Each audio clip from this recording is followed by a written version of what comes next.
waxay ahayd markaan u tagaynay 17 bisha khilaafkana wuxuu soo bilowday 4 bisha madaxweynihii ilaa iyo shalay ilaa iyo maanta oo 24 saacadood kale ay ka soo wareegatay arrintu dhibka dhacdayna 5 maalmood laga joogo ma uusan hadlin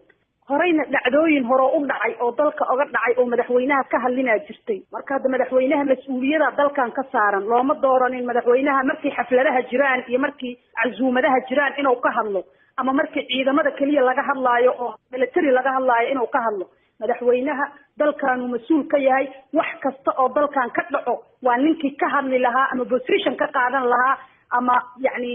ka jawaabi lahaa waxyaabaha dadku ay ku wareerayaan oo jihayn lahaa dalkan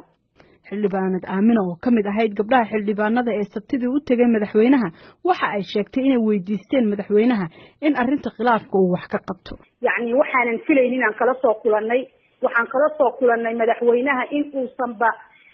aad yani ihtimaam u siinaynin ama uusan u qiimeynayninba wax annaga aan ka hadlayno oo meesha yaala oo ay aad ula fududeyd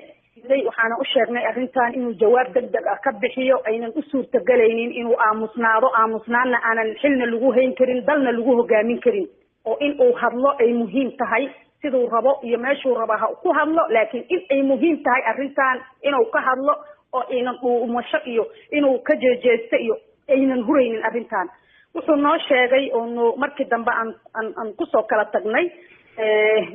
يعني إن قدوميها برلمان كنا وأركي دونه براي مينستر كنا وأركي دونه وصن براي مينستر كنا قدوميها وصن أركي بأفرت مع الموت أو دبعة الجستي هاسواي وحني يتجبك كيني أو أنكو شيء أو أن ده شعب الصوماليين إن المقشية وأنكحوا معي